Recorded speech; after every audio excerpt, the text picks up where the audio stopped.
welcome to the Islanders Never Say Die podcast. I'm your host, TJ, and with me again, as always, is our NHL analyst and expert, the grumpy old man. They say there's no shame in his game because he's always the same. That's me. Grump, are you ever going to stop parroting my words on the intro? Well, it's easy to parrot you because you're not very intelligent, and Really, we're starting already, grumpy old man. Jesus. Well, people don't know. Why don't you tell them how you were berating me before we got on the podcast? Why don't you tell them that? Or do you want to keep the persona that you're the good one around here? I'm actually the good one, and you're the piece of garbage who keeps running me down when I don't do things exactly the way you want me to do them. Yeah, okay, grumpy old man. That's going to be a hard sell with a name like the grumpy old man in order to go ahead and make that. The people know I don't lie, though, so they know. They like, this guy must be a real jerk, this TJ. Yeah, that's it, grumpy old man. You got it. Well, Grumpy, Islanders win against the Buffalo Sabres, or I'm sorry, against the New Jersey Devils, 2-1. Honestly, probably was a little closer than we would have liked. It wasn't really a very exciting game, I guess you could say, until the third period when there was, I guess, the first blood was drawn. Grumpy old man. We are recording this here on Tuesday. Grump, initial reactions. Yeah, I was falling asleep during the first two periods. Honestly, for the most part of the game, I felt that the Devils carried the play. I thought we were lethargic. Our faceoffs were bad. But then in the third period, what do you know? We have a sniper on our team. And when you have a sniper who can score from anywhere at any time, good things happen. Then the Islanders played well, I think, for about 5 or 6 minutes, and then they went back to sleep again. It wasn't a great game by us. And there's some things we're going to talk about, but I wonder about if the coaching staff, what they're telling the defensemen to do, because I don't know if you noticed yesterday, our defensemen were not engaged in the offense at all yesterday. Nobody was driving the net. Like Pellick's been driving the net. Leddy's been driving the net. Even some Dobson. But yesterday, nothing. I mean, they just stopped at the blue line, and maybe because they felt that the Devils were at no risk for beating us, that they didn't want to engage offensively. But I thought it was telling. Well, grumpy old man, I've got an ad to eat here before we get too much into it, Grump. And again, it's from DraftKings here. You've heard us talk about DraftKings, the leader in daily fantasy sports, and how payday can come every day by entering their contest with huge cash prizes up for grabs. I have heard that. Oh, good, Grump. Good. This week is jam-packed with action, ranging from basketball to golf. And DraftKings has plenty of ways for you to have a front row seat in all of the action. Make a lineup on DraftKings adds excitement to every night, and it's simple to do. Draft your lineup and feel the sweat like never before. Every moment means more with DraftKings lineup on the line. DraftKings has paid out over $7 billion to users across all sports, and DraftKings is the leader in daily fantasy sports, so there's no better place to get in on all the action. Now that you know how to play, download the DraftKings app and sign up using the code THPN. New users will get a free entry with their first deposit, and that's code THPN to get a free entry with your first deposit. Only at DraftKings.com. Minimum of a $5 deposit is required, and eligibility restrictions apply. See DraftKings.com for details. Grumpy old man. You mentioned about what they're telling the defensemen to do. I think you're jumping the gun here a little bit, Grump. Okay, that's fine. I mean, like I said, when I'm watching the game, and I've noticed the last number of games, I've even commented on it, that the defense is engaging in the offense, crashing that Pellick. Absolutely. But yesterday there was none of that. And I just thought it weird. Or why are they not doing that? I just thought it was telling. I said, maybe you know what? This is a Devils team that doesn't score a whole lot of goals. Maybe we're not going to have to be super offensive tonight. Let's just kind of lay back. I mean, I just thought we never jumped into the attack ever. They were glued to the blue line. Yeah. And I'll tell you, if it wasn't for Wahlstrom having that unbelievable wrist shot there, he puts top shelf. I think it kind of like escalated off the stick of the defender. I'm not sure how clean it was, the actual shot-wise, grumpy old man. I mean, who knows? We're looking at maybe a game that's going to overtime. You talk about the defense not really getting involved. I think you're kind of right. It might be an apt point. The Devils are not a team that threatens much offensively, in my opinion. I mean, Aaron Dell is not a star goalie in the league by any means in capacity. So I think what we saw there is a lot more of a strategy defensive-based game, Grump. I think they did make the adjustment because as of recent, we have been seeing against some teams that are more high octane and using quotation marks, we kind of play a little bit more. We have to play, zig for zag and, tit for tat. But against the Devils, you notice that we were kind of laid back a little bit there on the defensive side of the puck. We didn't have a whole lot of shots either, Grumpy, yesterday. No, I thought we were flat. Really, I thought we were flat. But you know what? Hey, you got to win those games when you're not at your best. And that's, I've been preaching forever and ever. We need goal scorers, snipers on this team. We won the game because of Oliver Wahlstrom yesterday. That's how we won the game. Well, there's also another reason we won that game, Grumpy old man. Anders Lee. He now has 10 goals. Now the first Islander to hit double digits in goals scored so far this season, Grumpy. And he is, I think, top 10 all time for Islanders game-winning goals in Islanders history, Grumpy old man. Well, I guess you really got to be scraping the bottom of the barrel to find something where he's an all-time leader in the Islanders. So game-winning goals, how long they've been keeping that stat? Just like the last 10 years since he's been playing? Grumpy old man. Grumpy old man. Hey, you know what? Hey, I'm glad he's got 10 goals. I mean, I'm happy. I mean, I guess at this pace, he would score like maybe 30 some odd, something like that. I don't know. If he's, I don't think it would be that many, Grumpy. But if he scores 30 goals this season in a shortened season, I'd be truly impressed. Yeah, no, I don't think he'll get 30. I was saying over an 82 game season. But I mean, honestly, if he gets 25 goals this year, that's great. I mean, it really is. Can I hear you say it, Grump?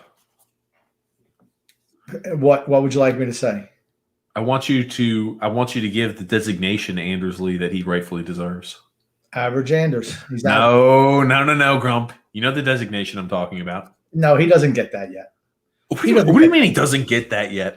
What did he do? What did he do was a spectacular. He was standing. He probably couldn't get out of the zone from the previous time, and he was just stumbling around in front of the net. Honestly, that was a bad goal to give up. The Devils didn't even attempt to take him out at the side. You can't, as a defensive team, first of all, why is the goalie not at the post there? It was a nice play by Eberle, actually, for letting the puck go through. I think that was really what enabled the goal. Of course, he missed the first time he took the shot, and then the second one, he was able to poke it through. I was stunned that New Jersey didn't try to take him out in front of the net. But it was a hard-working goal, and that's what he does. That is his strength. As I've said before, a poor man's Dave Vanderchuk. A broke-ass man's Dave Vanderchuk. Grumpy, Jesus. I will say this much. We're back on a 5-game point streak again, Grumpy. Yep. We got the Devils, the Sabres the next 3 games, Thursday, Saturday, and Sunday. Optimally, you want to get 6 points out of that. I mean, I think we're starting to round into form a little bit, hopefully. I think the development of Oliver Wahlstrom is really good for us, and Anthony Beauvillier is back. He's sparking the second line. Matt Barzal drives the first line. I mean, I'm happy. And even, Matt Martin is he bad. But, I mean, come on, right? I mean, let's be honest. He can't skate anymore. But the fourth line is holding their own. True against lesser teams, but they are holding their own right now. This is a thought I have, Grumpy. I feel like over the next 6 games, we have a very fortuitous portion of our schedule. The Bruins, the Sabres 3 times, and the Devils twice. Over that time period, Grump, what would you expect? How many points do you expect the Islanders to come away with during that time period? Next 6 games? I would say you have to come away with 10. I think you have to come away with at least 10 points. You have to beat the lesser teams. You have to. I mean, it's just that plain and simple. Maybe you lose. I mean, you're not going to beat Boston 8 times this year. It's not going to happen. But if you come away with 10 points out of 12, I'm happy with that over 6 games. I look at it like this, grumpy old man. I think he at least got to come away with 8, Ideally 9. Again, like to think that we're going to run through and over what would be a 7-game stretch, sweep the Sabres and the Devils over the 3 games apiece and maybe lose to the Bruins. That's wishful thinking, in my opinion, Grump. I think again, like this is almost like a honeymoon stage here, ladies and gentlemen, that are Islander fans. I expect us to come away with very, very, very good results here over this next time period. Again, we're on a 5-game point streak now. I'll be honest with you, Grump. And even if we lose in overtime to the Boston Bruins, it wouldn't be heartbreaking or anything like that. I can really see us extending this point streak until maybe the end of this 6-game time period. I mean, the Sabres 3 times. It's all within close proximity. The likelihood of you winning all 3 of those games in a 4-day spread, I'm not sure. Well, Buffalo's in shambles. There's rumors that Eichel might get traded. Yes, I've seen that. When you hear things like that, I mean, he's your marquee player and you're thinking about dealing him. Things are bad there. And we've handled them very easily the first number of times that we played them this year. The Devils we should absolutely beat. I think even when we lost to the Devils, I'm like, how the hell did we lose to the Devils? And like I said, we didn't play well last night, and still, did I think the Devils were going to beat us? I just think they're almost as bad offensively as we are, without the defensive acumen. And Boston, they've still got some issues on the defensive end, and it seems like we have their number. But like I said, I'll take 10 points out of 12. Realistic, yeah. I think any Islander fan would take 10 points out of 12 there, grumpy old man. But I think I'm an optimist. I'm an optimist, you understand. I'm not negative like you. Wow. Jesus, Grump. You're throwing me for a loop saying things like that, grumpy old man. The people know. It's too early to be drinking like that, Grump. The people know. They know. Oh, they know. Gotcha, Grumpy. But I will tell you one thing. The shot by Oliver Wahlstrom was quite impressive. I'll go ahead and give you one sec, Grump. I'm going to bring it here on the screen. But the shot by Oliver Wahlstrom was impressive. It's good to see there that he's, again, continuing to grow more into his own. We talked about it, right, Grump? He's feeling more and more confident. You see his game is picking up. And I really think that goal, I'm using air quotes, his first real goal against the Boston Bruins, I think that's going to be the changing point here, and that's going to be the light switch that flipped on. That's nice how you used flicked on and switched the light flitch. I thought it was cool. That was nice. I mixed it together, grumpy old man. But I'll tell you one thing, and the impressive part too about this is, man, oh man, he's got the defender. Again, that defender's right on top of him too, and that is a hell of a shot right there, top corner. I mean, you're not going to see many goalies stop anything like. I'm not going to see goalies really have a chance at a shot like that, Grump. No, I mean that's what snipers do. That's what snipers do. I'm not saying we were dead in the water, but we were playing like we were dead. And the kid comes through and just like that, bam, goal, right? All of a sudden the whole team jumps up for a while. I mean, it wasn't a great game for us. I mean, just blasé, but he won the game for us. And that's what snipers can do. You see it with other teams. Washington could be outplayed. Ovechkin comes down and winds up scoring a fantastic sniper goal. You just see that from a lot of different teams. It's nice to see that we have somebody like we have 2 guys now who consistently can shoot the puck like that: Matt Barzal and Oliver Wahlstrom. That's it. That's it. Grump, we got a few comments I want to start showing already. Paul saying average with quotes around it, Anders with 10 goals. Grump, I'm going to let you know something.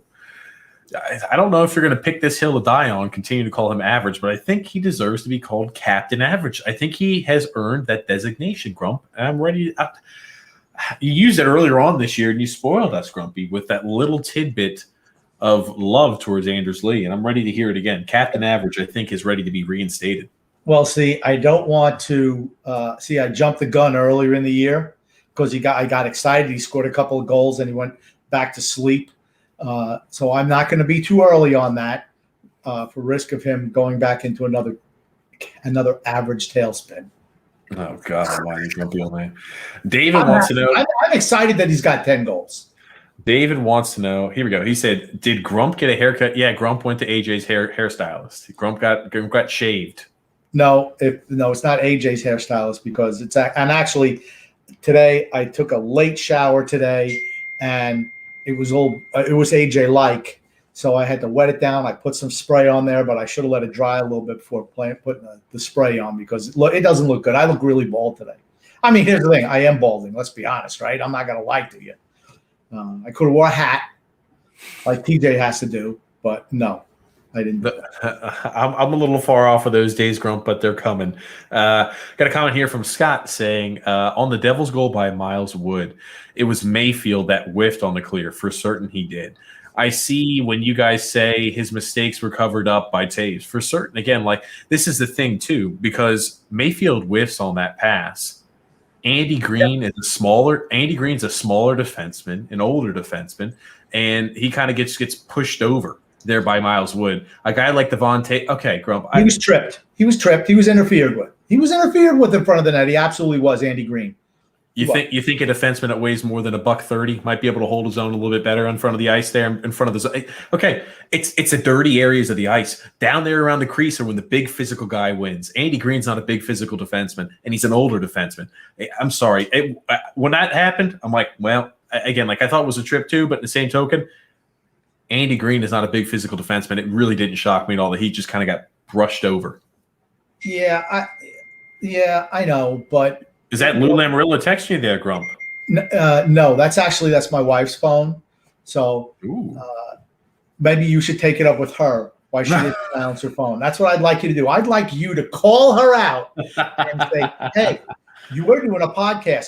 Who do you think you are? Not silencing your phone when it's on a charger." Lady. I just didn't know if Lou Lamoriello was hitting you up with a few text messages, Grumpy. He calls you on the landline occasionally. I just didn't know if you had both moved into the 21st century and now we're texting the information, or maybe honestly, I should have expected more of like a beeper. That's what I should have expected. Everything we use burner phones when we talk, so it can't be traced. As a matter of fact, like Paulie and Goodfellows, we don't even like to use phones. We like direct contact, so no one can hear what we do and nothing can get recorded. Goodfellas. People remember that. They remember Paul Savino played that role actually, and it was fantastic. Great movie. I want to get back to the point though, Grump. We were talking about before you got sidetracked. We were talking about Andy Green who just kind of got shoveled off in front of the net. I'm not sure a bigger defenseman. Again, any other defenseman on our team, I'm not sure gets brushed aside that easily in front of the net. I'm sorry. Yeah, but he was interfered with. He was tripped. I mean, there's a difference. Remember, these guys were on skates. No, I know. I'm not saying he wasn't. Again, Grump. Andy Green's the smallest defenseman we have. I wouldn't be shocked if he's the lightest defenseman we have. He's definitely the oldest defenseman we have. Younger guys are able to regain that bounce a little better. Maybe they have a better base to them too. A little heavier there. It's harder to push over a heavier guy, Grump. Yeah. Here's one thing I like that TJ does, though, right? Scott throws out a great question here. It's not a question, Grump. It's a statement. Okay. He makes a statement, and TJ shifts it into attacking Andy Green. I'm a little bit disappointed that you feel that you need to attack certain players week after week because you don't like them. You should be more objective like I am. Is this not the pot calling the kettle black, Grumpy old man? I mean, is this not the pot calling the kettle black? Oh, my gosh. The whole point of his comment was that Scott Mayfield whiffed on the clear, and he does. I mean, he's also guilty of throwing the puck into the center of the ice, and we're going to get to one of those later.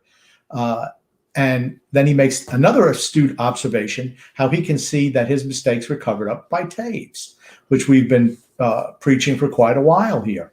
And, I liked how you jumped into Andy Green, attacking poor Andy Green. I don't like how you did that. He's a nice guy. Let me put it like this, Grumpy old man. I'm not trying to attack poor Andy Green. Andy Green is what he is, Grump. I've got no ill will against Andy Green. I just wasn't shocked. I always think very highly of Miles Wood. I think he could skate well. I think he's physical. He's a chippy player. And he's got a pretty decent shot. And it just seems like he always finds a way to score against us in some capacity. I'll tell you this much also about Miles Wood. He just won the physical battle down low. Those are battles that big power forwards win. And again, you and I had talked about this outside of the podcast. Grump, you think the position of the power forward is disappearing? It's true. How many true power forwards do we really see anymore? Not too many. Well, yeah, occasionally you'll see again. I guess I would classify Tom Wilson as a power forward, but he's more one of those dirty players than a power forward. No, I call him a power forward, a guy who could fight, real physical, stand in front of that. How many guys stand in front of the net anymore? I mean, you got average. He does only because he can't move anywhere else on the ice. They got kind of like, he has his, that little, he's got his walker that he skates out to the spot and just puts his stick down. I mean, that's what he does. Is he grumpy? He's such a bad skater. He's such a bad skater. I watched him again. I'm like, ugh. And I swear to you, when they had the empty net for 4 minutes at the end of the game, I'm like, you watch him score another one of those Anders Lee specials. He's real good at that, scoring empty net goals. He is. Now, here's the thing. He's real good at that. Now, if you would tell me he's in the top talent Islander history in empty net goals, I would 100% agree, because usually they're up 2 or 3 and he'll score one of those empty net. He's very good at that. I will say that. Well, grumpy old man. Yeah, you're right. We missed. Hold on, Grump. We missed how many empty net opportunities yesterday as we're on the topic? My oh my. Well, we've missed 3 we hit 3 posts in the last 2 games. Barzell hit one. He threw it from behind his net practically, and it just took a little roll at the end. But I just want to say something about Miles Wood. His dad is Randy Wood, who used to play for the Islanders back in the 90s and was part of the trade for Pierre Turgeon. But you talk, Grumpy. I know they usually bring it up there on the broadcast too. You talk about the power forward disappearing. There was an interesting debate on Twitter. I wouldn't even really say it was a debate. It was mostly amongst the Islanders community as to who was a better power forward. Grump. And I sent this to you in a text message, but I'll bring it up again here, Grumpy. The question was, who was a better power forward, Anders Lee or Tom Wilson? It's Tom Wilson. It's Tom Wilson. I mean, it is. Here's the thing. I'm not putting Anders Lee down. Tom Wilson is younger than Anders Lee. Now, here's the thing. Tom Wilson benefits because he plays with Alex Ovechkin and Backstrom. For sure. He's going to get his points. I mean, yeah, he's got a lot of goals, but you know what? He's another guy I consider him a sidecar. Now, but he can fight. I mean, he's real aggressive. Nobody messes with them when he's on the ice. And, as an overall hockey player, I just think he's better than Anders Lee. That position is kind of dying out. The guys who, Tim Kerrs of the world, you just don't see them, the guys who can't skate and just, are in front of the net. You don't see a whole lot of them anymore. I was about to say, you're kind of seeing that position migrate a little bit more to where you have to be a good skater. It's the same exact thing with big defensemen. We talked about this on the last podcast too, and I'm sure we'll always continue to mention it too.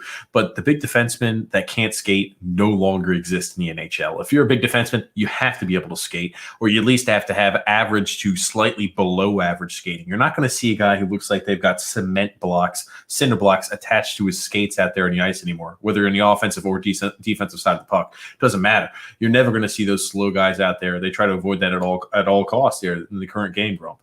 Yeah, that's just the way the game is. And but when that happens, and then you want to complaining. Well, 130-pound Andy Green is what you call them.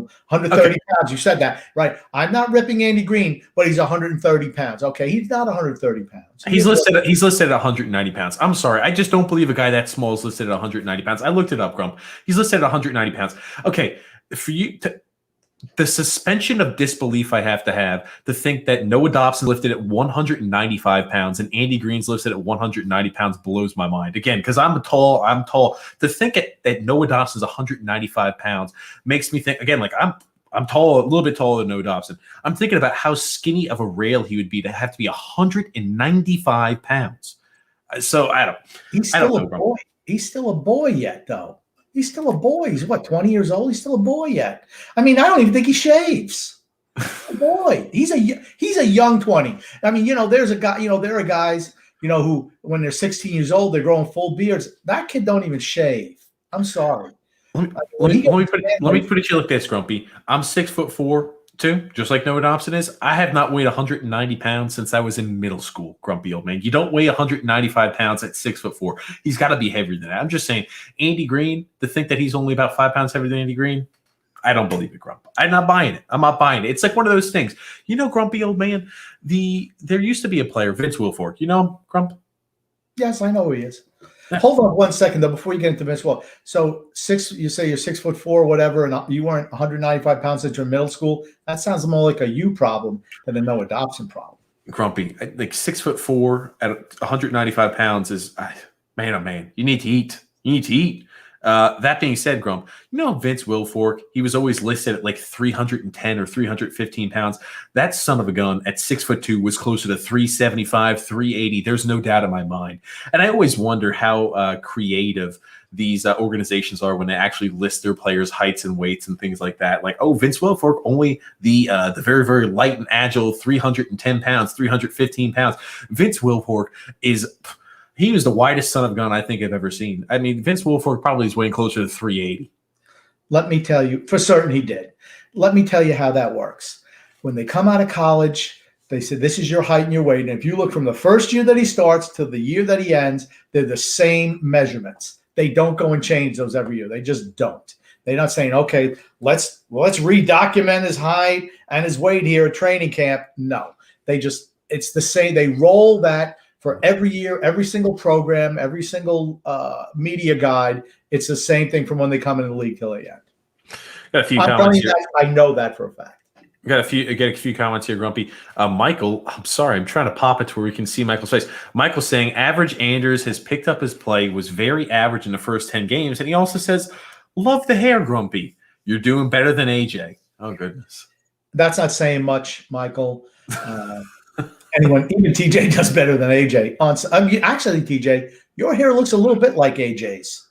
It was a rough day at work, Grump. What can I tell you? Okay. It was a long day at work. I still, even if I were to take the headphones off, Grumpy old man, I don't have the little poof. I make sure to put some product in the hair, Grump. Very good. Thank you very much, Michael. I appreciate it. Don't film. He's going to have a hard time exiting the room here, Michael. I got a comment here from Scott as well saying, hey, on a positive, Pulak hit the post with a shot from the point. So at least we didn't go wide and miss it that completely. That is true. He tattooed the freaking post, did not put it in the net. And you just wonder if it's like the net has a lid on it for Ryan Pulak right now. I wonder if he's going to score all year. I wonder if he's going to Josh Bailey the year. Wow. There'll be no goals. You remember when Josh Bailey went 37 games without scoring a goal? I remember it. 37 games. Playing on the first line, no less. 37 games without scoring a goal. I even wrote it down. I wrote something down. Bailey won't shoot. Why not? I don't understand why he won't shoot the puck. It's the same reason why he has one power play goal in the last 110 games, Grump. I don't ask. It's not like something you have to ask a question. He's just not a guy who shoots the puck. Again, you can ask a lot of those questions, but it just is what it is. He's real smart, though. He's got a good hockey sense. You know what Josh Bailey's like? He's like if you have a blind date and say, well, she's got a good personality. I mean, you know what that means? She's a dog. I mean, well, that's what you're seeing with Josh Bailey. Well, he's really smart. We don't care. He doesn't shoot, doesn't score, doesn't skate. I mean, he's an average skater. He's an okay passer. He just exists, and he's there every day. That's his greatest attribute. Once again, is he shows up every night. I guess there's something to that. Grumpy also got a comment here from Michael saying above average has earned his new title. I agree. At least above average, Grump. I'm saying captain average, Grumpy. And again, maybe if he continues on this streak on this tear and he continues to play the way he does, Grump, maybe he's going to be completely removed from the average category, Grump. And when that happens, and I'm ready for what happens, Grump, if that happens, Grumpy old man, I'm going to let you know something. We're going to have to tape and record that and make sure we plaster that all over social media. And maybe we'll make a little sound bar. I'll have it for the podcast so I can blast it every single time where he won't be average. You could just call him the captain. Boom. And we can play that every single time, Grumpy old man. So there's no more average associated with Andersley. Okay. I can guarantee you he will never be the captain, not from my mouth anyway. But he's a good captain. I mean, I don't hate average. I don't hate him. He just is what he is. I mean, he's just like everybody goes on hot streaks. I mean, he benefits from playing with Matt Barzal, the creator. I think the fact that Matt Barzal's game has taken a quantum leap jump this year has really benefited him. And Jordan Eberle to a certain extent.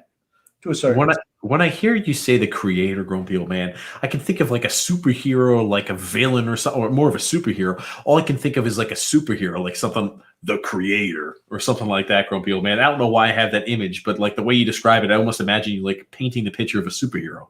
Well, actually, Ed Harris, in the Truman Show played the creator because he created a TV series when it was Jim Carrey played. Oh gosh, I forgot his name. Truman. He played Truman on where everything was. His whole life was a television show, and Ed Harris's character was called the Creator. So there you go. Matt Odell is the creator for that line. There we go, Grump. Phil's Fax is saying Anders Lee would be on a 36-goal pace for an 82-game season, Grump. I'd sign up for that. How many assists does he have? Four so far?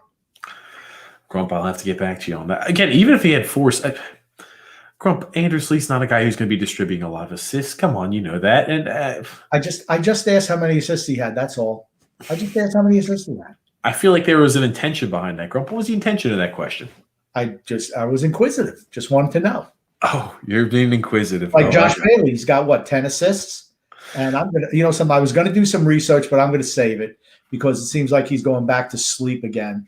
But he scored the majority of his assists were what, like in a 4 or 5 game span, and he's done nothing the whole rest of the year. I'm like, so I'll have that information very soon. Maybe for this weekend. Oh, maybe for this weekend, Grumpy old man.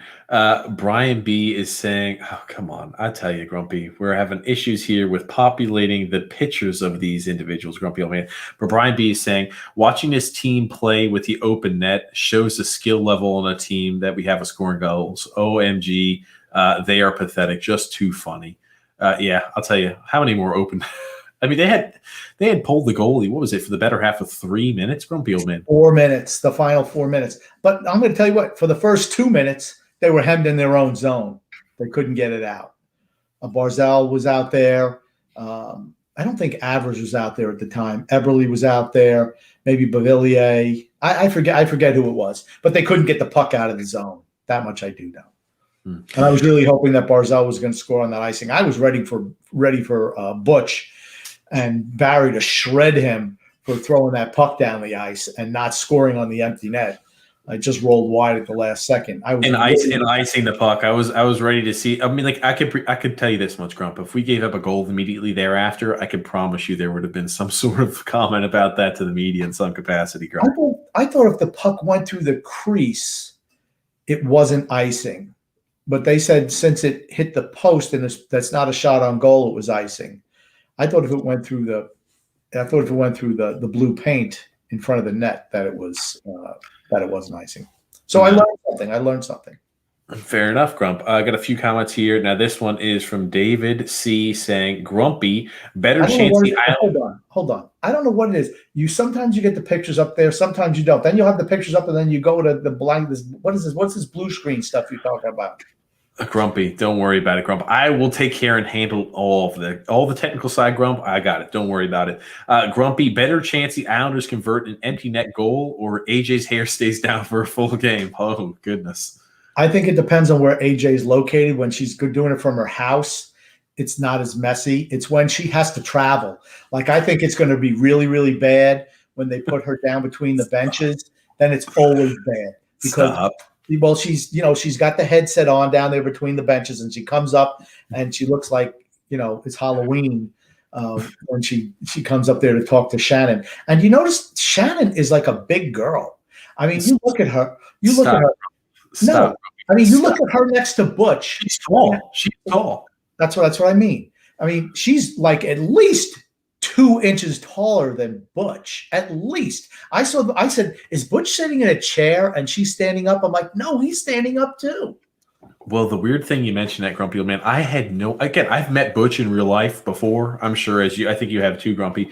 Yeah.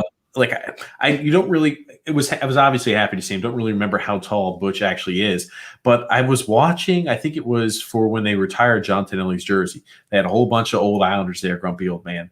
And I had thought when they were actually filming, I think it was like a round table. It was Butch, it was Shannon, and I think maybe it was Mike Bossy. And they had all of them standing together and they were talking. And I thought to myself, I'm like, man, the Islanders organization couldn't even get him a chair the same height.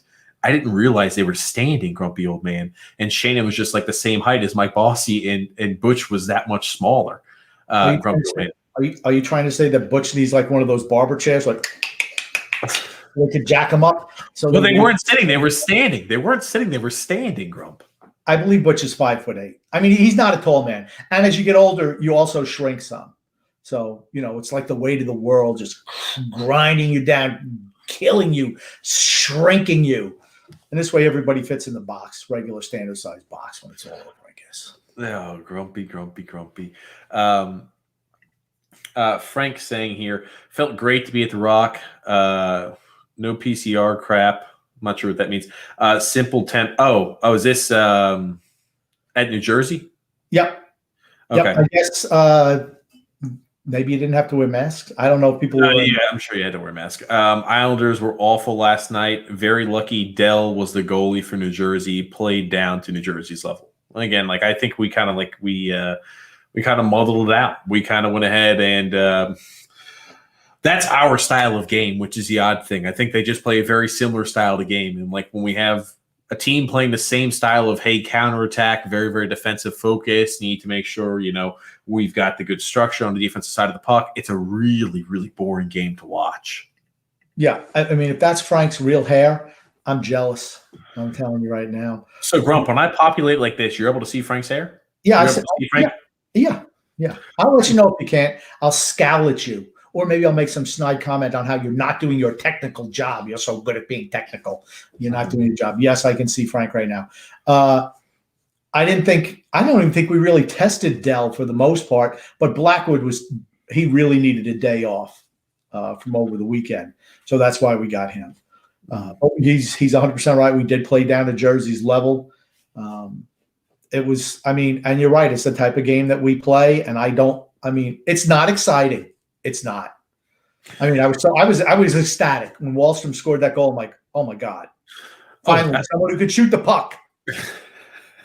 And again, I think Wahlstrom coming into form gives a lot of Islander fans something really to be optimistic and hopeful about. I'll tell you one thing. You talk about how one player can really make you excited. The defensive side of the puck, Noah Dobson coming around, that made me excited. But the defense is something that I have no issues or no questions about with Barry Trotz. I think he does a superb job on that side of the puck. On the offensive side of the puck, I was like, we're always just missing that piece. And the thing is to have a guy who might be able to step into the role and say, you know what, I'm ready to be a top six forward now. I can contribute those type of goals on a consistent basis with more ice time now. That makes me excited about this team. It does. It for certain does, Grump. I don't care what line he's on as long as he gets more ice time. That's what it's all about, is him playing. The more he plays, the more he's going to score. He's a goal scorer. I don't care if he's not the greatest defense. And here's the thing, he works hard. But he's there to score goals. And with Pajot, they're a really good, they can both skate. And that's the biggest improvement from him, as far as I'm concerned, is his skating ability. 2 years ago, he looked like average out there on the ice. He really did. But he's gotten better. Without a doubt. Got a comment here from Paul Grumpy saying Grumpy wants 15 points out of 12. Grump, talking about your earlier comment, how you'd be happy with 10 points. Grumpy, you do have very, I wouldn't say high expectations. You have very, I wouldn't even say demands, Grump. What would you classify it as, Grumpy? I just think that's what they're going to do. And now, right now, I don't know what Paul looks like. He just looks like a blue screen because TJ bungled that one. Oh my goodness. What's that noise, TJ? What's going on? Paige is out of town, so the cat comes around and comes and visits. So she is coming to visit us, Grumpy. Well, I know she has been on the podcast recently. I didn't know if she left you or not and just left you with the cat. Left me in tears, Grumpy, is what she did. Okay, I understand. But I realistically think that we can definitely take 10 out of 12 points. I don't see why we can't. This is a weaker part of our schedule. I don't care that we're playing a team 3. I just think, here's the thing. Is it possible we don't get 10 out of 12? Yes. But that's what I'm hoping for. I'm a perfectionist. The positive old man. I like it, Grump. Like that. I'm always positive. You would believe this also. We got a comment, Grump. We occasionally get these saying, love the podcast, but you don't need to say grumpy old man as often as you do. And again, it makes me like, do I really say the grumpy old man all that often, Grump? That's what everybody calls me. You do. I don't care. It doesn't matter to me. Got a comment here from Toby saying Wahlstrom is looking real good the last few games. For certain he is. And again, I'm going to stick with it. He's 9th now, grumpy old man, with scoring for rookies. And he is tied for first there with point production on the power play for rookies as well, Grumpy. And think about it, right? Yeah, and think about how long has he been on the power play? Week and a half? I mean, No, it's been more than a week and a half. It's probably like 3 weeks. Okay. I don't think he's been getting a whole lot of ice time on the power play. Now he does, but not before he wasn't. Mm-hmm. Yep. And then here's Wahlstrom only played a bit over 10 minutes too. Think about that. The offensive production we're seeing here, and again, it's a good point here, Paul. The offensive production we're seeing here from Oliver Wahlstrom is on limited minutes every single night, and he's still contributing on the score sheet. And you see the chemistry between Jean-Gabriel Pageau and Oliver Wahlstrom continuing to mesh and continue to form. I think it was his 100th career assist, only fitting that it went to Oliver Wahlstrom there. You know, Jean-Gabriel Pageau's 100 assists was to set up that goal by Oliver Wahlstrom. And I want to give a little thumbs up to Michael Del Cole, who's often been a whipping boy on this podcast. I think he works well with them too. He knows here's the thing. He knows what he does best. It's not scoring, that's for certain. But he's giving it 110% all the time. He's going into those corners. He's going hard in behind the net. He's not going to score. I mean, it's just not who he is. But he works well with that line. I'm very pleased with that line right now. I think they should get just as many minutes as the useless fourth line does. And I'd like to see Wahlstrom play a little bit more. The more he plays, the more he's going to score. He's a goal scorer. It'd be like if Bossy was playing, just giving him 10 minutes a night because he doesn't play enough defense. And then he'd score, instead of scoring 50 goals a year, he only scores 30. You know, when you put the goal scorers out there a lot, they're going to score a lot. Frank is saying Wahlstrom be traded for Parise. Obviously, no, that wouldn't happen. Another comment here from Paul saying, looks like he used Gorilla Glue in his hair. Grumpy, oh, goodness. Oh, that's right. I never showed you, Grump. I know you didn't even know that happened, but somebody put Gorilla Glue in their hair, and it looked like it was very, very like condensed down because Gorilla Glue is like industrial strength glue. So I still forgot I've never showed you the picture, Grumpy, and I know you don't have any sort of social media presence, so you have no idea about it. No idea. Like I said, I did get the haircut, so it's shorter to begin with, and today it was like it was AJ-like on the sides. So I just wet it down, and I should have let it dry, but I put like the spray on there, and I'm just going to pat it down. So that's not, I wanted to make sure I get my whole head inside the screen. I'm not AJ Malesko. Grump, when you say that you put the spray on it, all I can imagine is you in the 80s with like just spraying the hairspray on all over the place. Oh, goodness gracious. I used to get my hair permed when I was younger, and I'd have a mullet. I had like a mullet down here, short on the sides and long in the back. When I was a kid, my dad his nickname was, a lot of people call him Captain Crew Cut, because he had crew cut from when he went into the service when he was 18 years old back in, gosh, I want to say 1948, until the day he died. And he had to shave every day, and he got a haircut every 2 weeks, whether he needed it or not. And but as kids, we were never allowed to have long hair. And this is during the 1970s when everybody had long hair, but I was not allowed to have it. So, comment here from Brian B saying Lee picks up scraps. That's it. He's average and grumpy. Got a comment here from David C saying, Grump, have you changed your mind that lethargic Lou paid too much for Pageau? I thought so at first, but I have recently reversed course. I think a first and a second round pick and I love JG Pageau. And I was an advocate for that trade.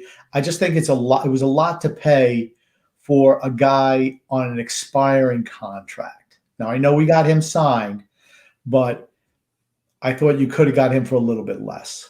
That's all. But I'm glad he's with the team. I love JG Pageau. And, TJ he really didn't want him, but I absolutely wanted him. I just thought it was a little bit much to pay. And you realize if we would have won the cup last year, it would have been like 2 ones or some 2 ones and a 2. I mean, I just think that's a lot for a third line center. If he was higher up in the lineup, it's more worth it. I don't know how many games he gets. I will say this. Originally when we made the trade, I was not a huge supporter of it. I thought we gave up way too much for what was, in principle, a third line center. And I did find it always odd as well that point production wise, Jean-Gabriel Pageau wasn't putting up monster numbers really, except this last year, which happened to be a contract year. I don't watch, and I didn't watch a lot of Ottawa Senators games, but for all bad teams like the Ottawa Senators were last year and still kind of are this year too, there always has to be somebody who scores. There just is. Someone's always going to score for even the bad teams. So I thought maybe he was taking into that role, not having watched a lot of those Ottawa Senators games. So first reaction for certain, I thought, on principle, we overpaid for what is a third-line center on our team. What we overpaid there in cap, as well as what we had to give up principle-wise to get him. That being said, he's played extremely well, Grumpy, and it's really made us deep down the middle. It gives you that flexibility if players do go down. I feel very, very confident with our center depth. That's for sure. Yeah, you're talking about the Maris Tchaikovsky effect, where even bad teams have to have somebody who leads them in scoring. And without a doubt, but now he was good for the last couple of years, Pageau, and before that. Like I said, I don't think it was a massive overpay, but I do think it was a little bit of an overpay. But I'm extremely happy. Here's the thing. With the way that Lethargic Lou, I love that name, the way that he drafts, actually, I'm probably happy that we traded those picks because this way I wouldn't be so disappointed. I wish he would have traded last year's, the Wahlstrom, the Holmstrom pick. That's the one I really wish he would have traded. Yeah, so that was not last year, Grumpy. That was a 2019. If he would give up Holmstrom and a second-round pick, I'm like, I'm there. You're elated. Gotcha. I'm golden, pony boy. That's it. Also, another comment there from David saying, TJ is the fire hydrant in quarantine. No, fire hydrant is right here, still drinking from it. All right, here's what the people don't understand. TJ's got a head like a bowling ball, okay? And that thing dwarfs his head. You have no idea how big his head is. I mean, he looks like a float in the Macy's Day Parade. And he's got big hands too, but he looks like a float in the Macy's Day Parade. Usually they got to hold him down with strings to his ears. Oh, God almighty. It's a terrible thing to see. And we're talking, this is a comment there made about Tom Wilson. He said, just like Lee benefited with Tavares, the snake. That's Scott Levy who said that, not Tom Wilson. But no. He was making a comment about Tom Wilson. Scott Levy making a comment about Tom Wilson, how just like Tom Wilson benefits from playing with Nicholas Backstrom as well as Alexander Ovechkin, Lee also benefited from playing with John Tavares, which is a good point. Yeah. I can tell that Scott is a little bit hurt by John Tavares leaving the organization.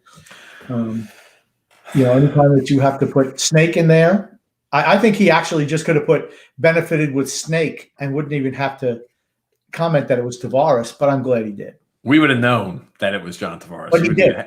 But in response to his comment, absolutely. I think John Tavares made Anders Lee in a certain sense.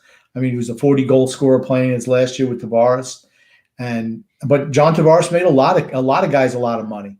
I mean, well, right now, he's technically on pace to hit 36 goals in an 82-game season. Well, we're only playing 56, so we'll never know. Oh, of course. Oh, goodness. And Jerry S. is saying here, Wahlstrom and Pager up to the second line. Nelson and Bales down to the third line. What do you think, grumpy old or GOP? But I'm going to assume that means to say grumpy old man. Yeah, or maybe Republican. I don't know. Isn't that the GOP? I would say before Pavillier came back, yes. Now I'm happy where they are because with Pavillier has energized that second line without a doubt, and they continue to play against the other team's best lines. They do. Nelson has not had a good year. Bailey is what he is, but Pavillier has helped energize that line, so I'm happy where they are. And I'm happy. I would just like to see a little bit more of a equitable distribution of minutes when you see guys get hot like that. Because Pajot has been super hot as well. If we take out the production of our third line, think about that. If we take out the production of our third line, the amount of games we've won over like the last 10 game stretch would be significantly and drastically different. And this is my thing. I think you make a good point. Even if you keep them in the lines the same exact way, Oliver Wahlstrom needs to see the ice more often.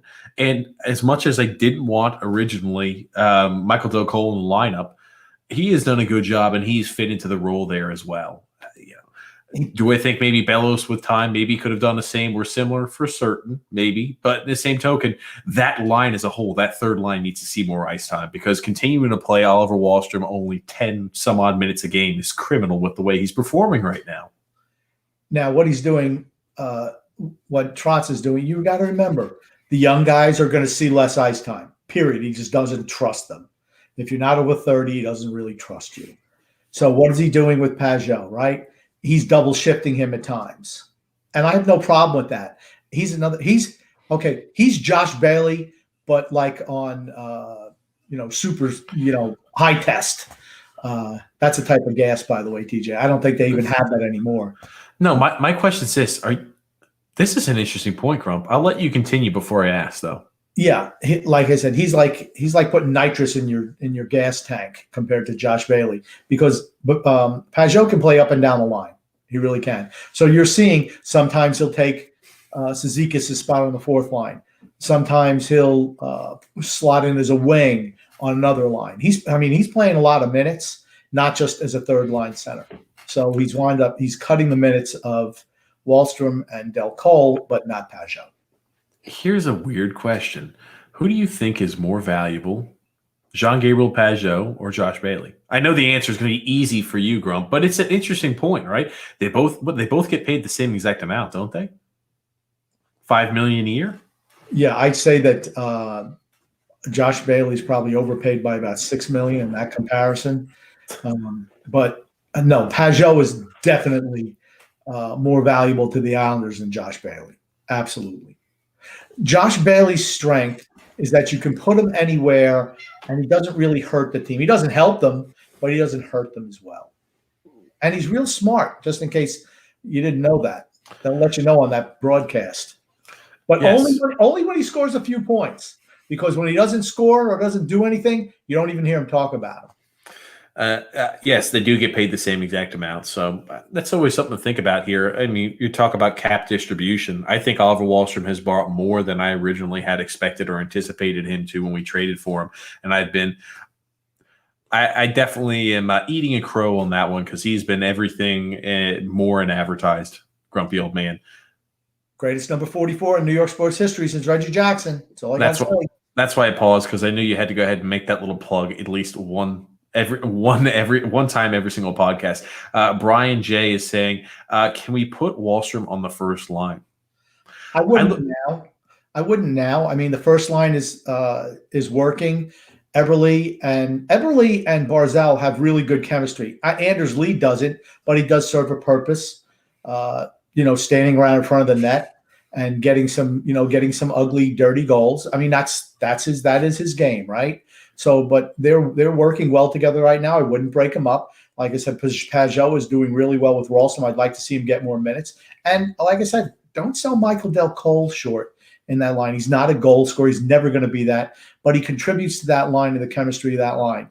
And what you said earlier between he and Bellows, well, I'm going to tell you what. Bellows didn't get a fair shot, but Michael Del Cole has proven that, you know what, I'm taking that spot. And kudos to him for that.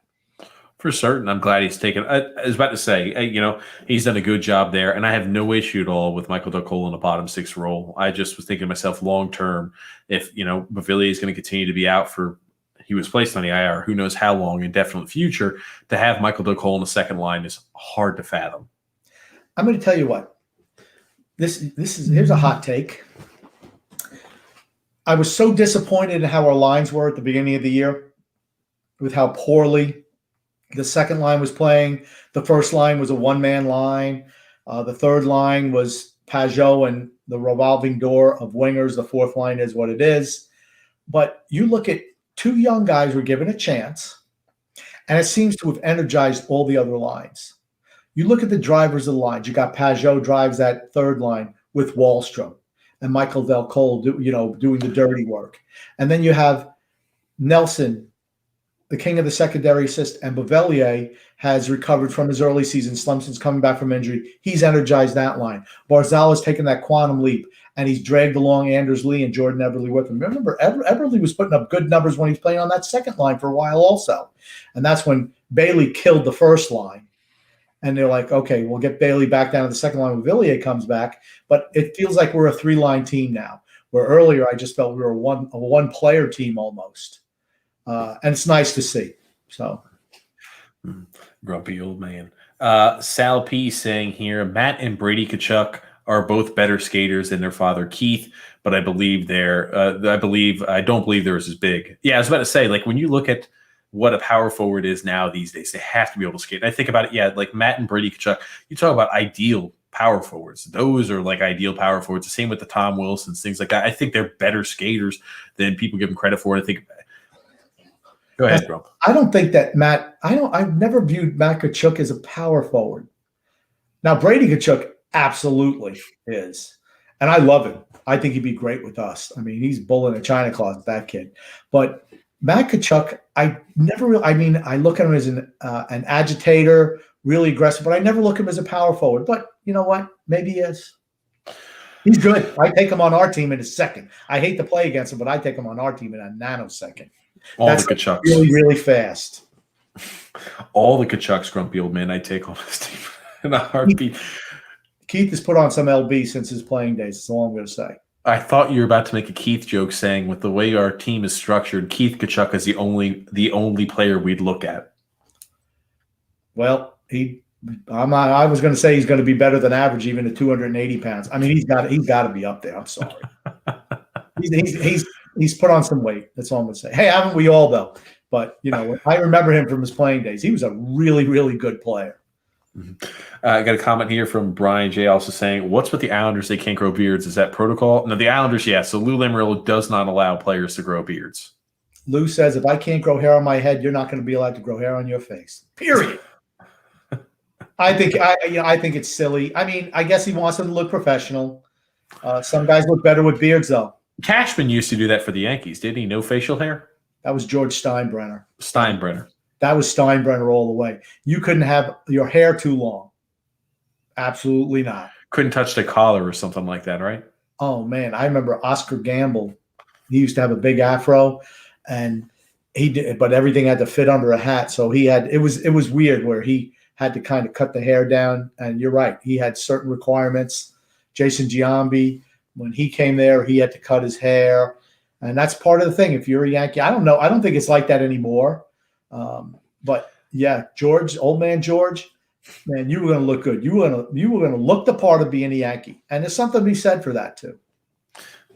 And Scott here saying Bailey has 2 goals. So that's 2 more than Pulak with 0. It is true, Grumpy. Yeah, the only difference is that Josh Bailey's a forward and Ryan Pulak is a defenseman. Ryan Pulak was one of those guys that was supposed to be elevated into, possibly being the quarterback of the power play and being in that trigger spot. I will tell you, Oliver Wahlstrom looks really damn comfortable in that trigger spot too. And again, he's everything is advertised, as we had talked about, Grump, having a trigger man who can actually put the puck on net, who's got that shoot first mentality and can really go ahead and pick corners and spots. Oliver Wahlstrom is everything is advertised. Right. I mean, they say, the second power play unit is taken off. Why is it taken off? Because you got a kid who can actually shoot the puck on net and score goals. That's why they're looking so good. It's not the same cast of characters who's been there for the last 2 years and done nothing. Believe me, it's because you have a high-end talent shooting the puck. I mean, another grumpy old man prognostication come correct once again. Grumpy, are you licensed to give that prognostication? No, that's a prostate exam. But as a prognosticator, I was right on the money on that. I've been telling you that for years, though. You were thinking it was the coach. I'm like, no, it's the talent. I got a comment here from Brian J. as well saying, you guys should do this live when the game is on. I tell you, if we do this live when the game's on, I think it will be it won't epic. Be put out there. It won't be. I don't know if it'll be put out on like a podcast I think it'll more be just for the people who follow us or subscribe on YouTube and follow like either the Facebook or the Twitter page, just as like a special treat there to them. I'll tell you, if we did this live, I really am worried for Grump. I really am. He says he throws the TV, he yells and screams. I see how grumpy he is after we're on like 5-game winning streaks. I can only imagine what his initial reaction is during games. I feel like either you're going to be dead quiet, or you're going to be one of those guys who like are dead quiet and they seethe when things go poorly, or that you're just going to be yelling consistently at the television. When things go poor, and certain teams we play, or certain players, some of my favorites, when they do the things they do, it just drives me crazy. And actually, I get more aggravated now listening to Butch rip certain players and give other guys a pass for doing the same thing. That drives me insane. And the intermissions are just golden. You know, whenever I watch AJ and Shannon or whoever they out there talking, it's fantastic. I have to say, it is fun. Now, if we can't do a Devils game because the last two, well, I don't know the last two, but last night's Devil game, I always DVR the games so I can watch them, but I can, rewind it and watch, if I see a certain play. But last night, I actually fell asleep for 15 minutes between the first and second periods because it was so boring. Was it past your bedtime, Grump? Well, no, it was just the play was so boring. It's like watching Pong. Oh goodness, that's an old school reference for sure. And Alexander is saying here, "Hey TJ and Grumpy, how are you guys doing? Lee finally starting to turn around. Missed Grumpy's rant on Josh Bailey. He sucks. He sucks. He sucks. LOL." He's once again. Josh Bailey is what he is, right? I mean, he's a good teammate. I think he'd be perfect for an expansion team. Absolutely perfect for an expansion team because you need certain qualities like that.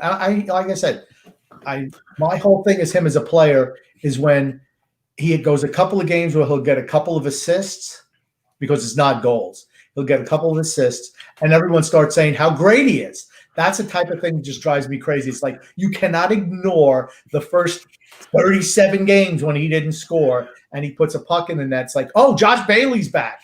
No. I got a quick question, Grumpy. Have you recently changed professions? I don't know.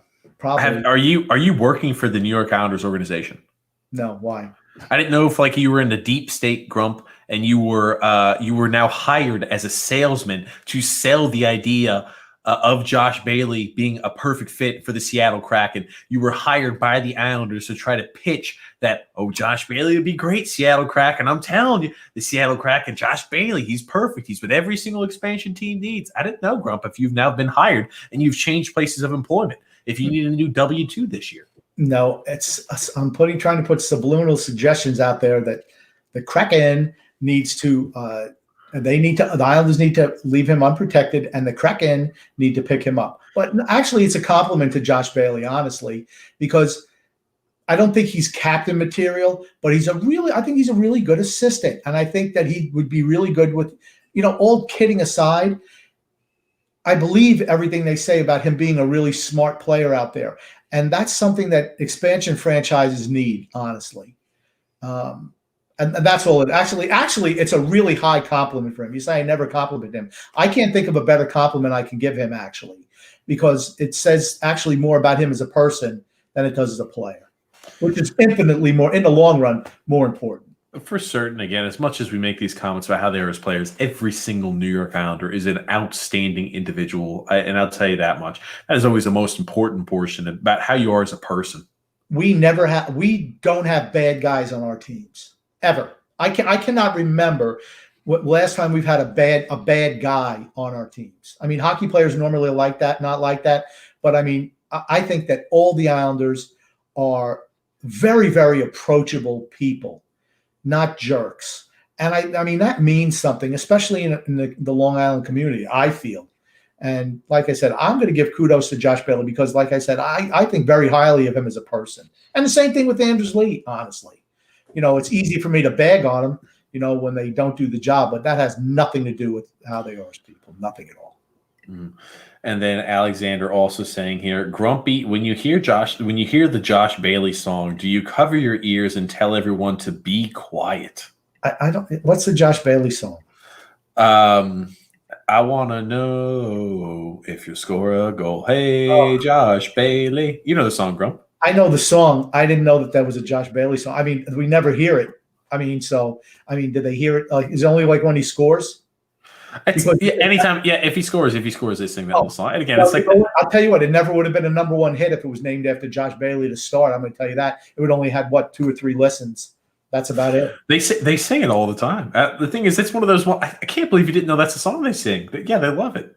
I like it. It's kind of catchy. I'm too busy getting pissed off when he scores because it ruins my negative feelings I can have on him as a player. I'm like, gosh, Josh Bailey scored. Holy crap! What am I going to say now? Croc scored. What's next? Anders Lee's going to score. So what happens realistically? That would be interesting if we did a live stream during the game to see how you would react there if some of your whipping boys, and using quotes because that's the term you use for them, Grumpy, if they were doing well and playing sublime hockey. I'd be interested to see how you would react if you just be like, I hate it because Josh Bailey's playing so well. Let me tell you something. Saturday night's game, when Josh Bailey, probably the best period he ever played as an Islander, I was like, holy shit. I mean, Josh Bailey, I'm like, I was speechless watching him out there actually get involved in the action for a change and not be a spectator. And he also is saying here, Grumpy Lee will hit 40 goals in an 82-game season next year. Watch. Ooh. I'd be ecstatic. I'd love to score. Here's the thing. That means things are going really well if he's scoring 40 goals. That means that with this team, coached by Barry Trotz, if he's scoring 40 goals, we're doing something. For certain. And again, I could not agree more. Grumpy, almost 40 minutes into the show, and no mention of Casper and the Three Amigos lackluster lose should have taken ahead of him, ? He did just get to mention there Casper just not too long ago here, wishing we would have traded him, traded that pick away for Jean-Pierre Pajot.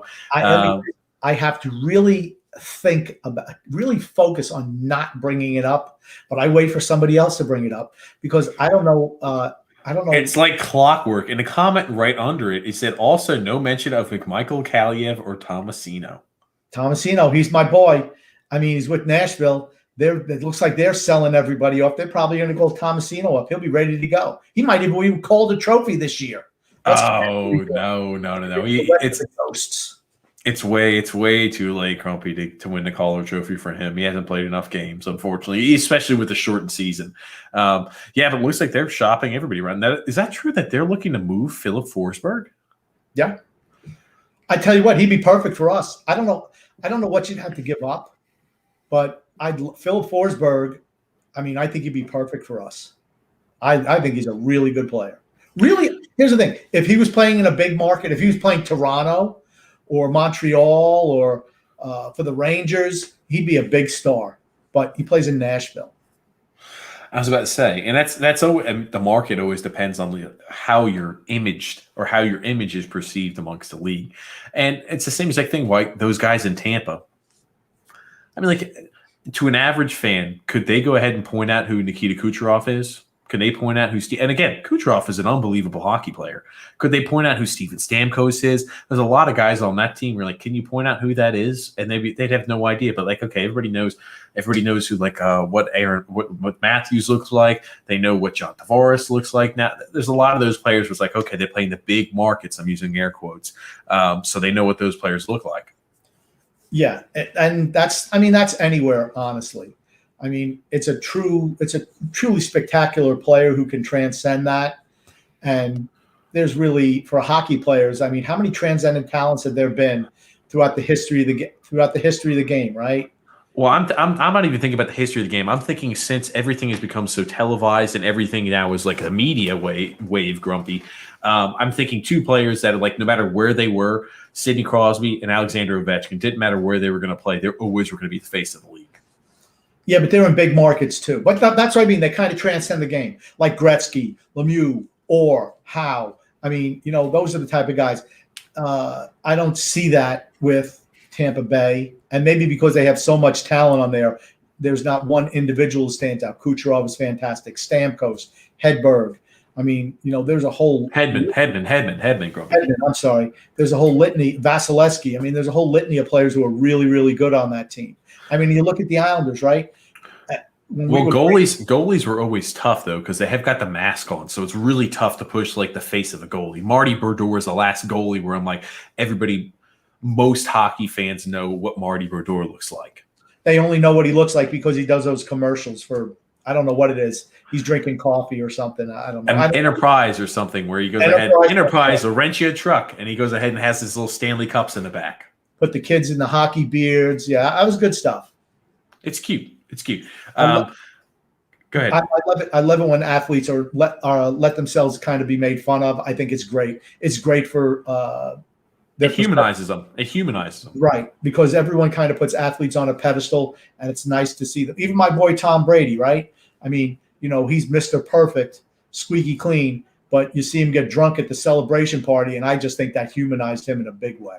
He's so measured. He's almost like a politician the way he talks. Gotcha, Grumpy. Brian J. saying here, I'm seeing reports that Eichel might go to the Rags. Man, oh man. Think about the Rangers. What's going on with them right now? Because Kako hasn't really panned out all that well. There's a lot of different things going on there with the Rangers. You wonder kind of like what the direction is there. I think Quinn is not a good fit there as a head coach either. The college coach, as you call him, what do you call him? College Rara? Sis Boom Ba. Yeah. Johnny Rara. He's just not the coach for that team. I don't. It's not him. I'm not saying a Tortorella type because they're so young, but they need somebody else coaching that team. I mean, they have a lot of talent. They have the pieces to put together a deal for Eichel. You're going to have to give up to get him. They're not going to give him away for free.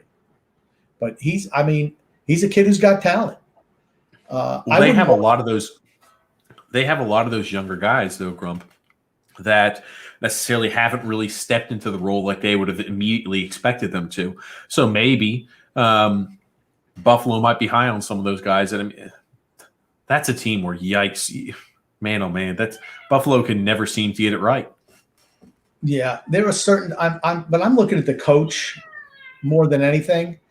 You look at what type of coach would be good there. I'm just kind of, I'm thinking like maybe like a Jacques Lemaire type from back in the day. Of course, he's not coaching anymore. But somebody like that, a Barry Trotz. Of course, he wouldn't fit. They're all way too young for him. But somebody who could give that team some structure. But they are going with the young guys, and they're going to benefit in the long run if they get the right coach in there. I think Peter Laviolette would have been a good coach for them, honestly. Here we go. Another comment here from Toby O'Connor saying, do you think the Islanders will make a move before the trade deadline? Nope. I hate to disappoint you, but I don't think so. I'd love to see him get Phil Forsberg. Go all in. I mean, your team is built for the now. There should be some guys who are untouchable on this team, but not everybody. I mean, I'm not sure we would either. I think that depth-wise, we're good. And again, this is knock on wood. We haven't sustained a huge injury or an injury there too. Right. We haven't sustained any injuries, but we haven't for the last couple of years. Has been good. We had the Pellick injury, last year, and the team kind of spiraled. But knock on wood, we haven't had any serious injuries. Yes, Grumpy. I know my mic just cut out there for a second.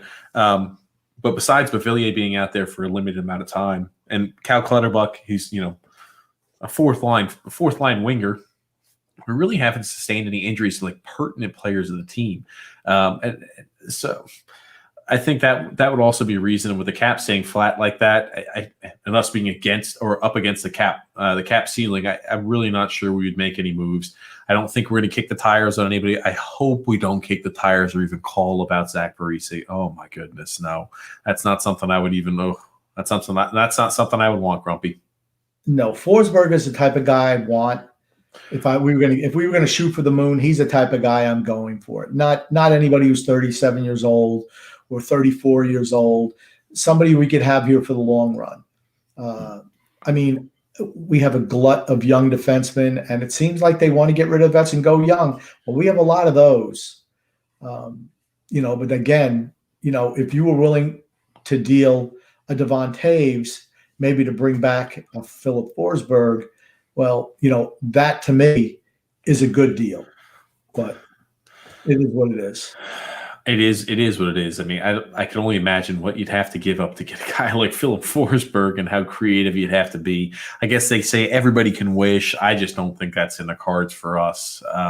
And Scott L. also saying, what do you guys think of the retro reverse Devils jerseys? Oh, my gosh. I'll tell you, I think they look putrid. I liked it when I thought they were black. They're dark green, and it's like, oh, I never ever liked the green. It looks like a Christmas color. It looks like a Christmas tree almost out there. It looks like they're Christmas or being festive. I don't like it. I like the black. If it was black, I was okay with it. And sometimes it looked like it was black from certain angles on the TV. Could have just been my eyes. But then when they did the close up, it's like, oh, it's like that horrible green. Ugh, I didn't like it. But here's the thing: at least they put a little bit of effort into their third jersey. Yep. I was about to say, our third jersey looks exactly similar to the other jerseys we've got, Grump. So, and Paul's saying, I look like Grumpy, just 30 years younger. Oh, goodness gracious. So is Paul like, what, 15? Oh, Grump, you're saying you look like you're 45, huh? What can I tell you? Oh, goodness gracious there. Yes. Oh, goodness gracious. We have a better chance of Grumpy to fix technical difficulty than AJ's hair. Oh, God.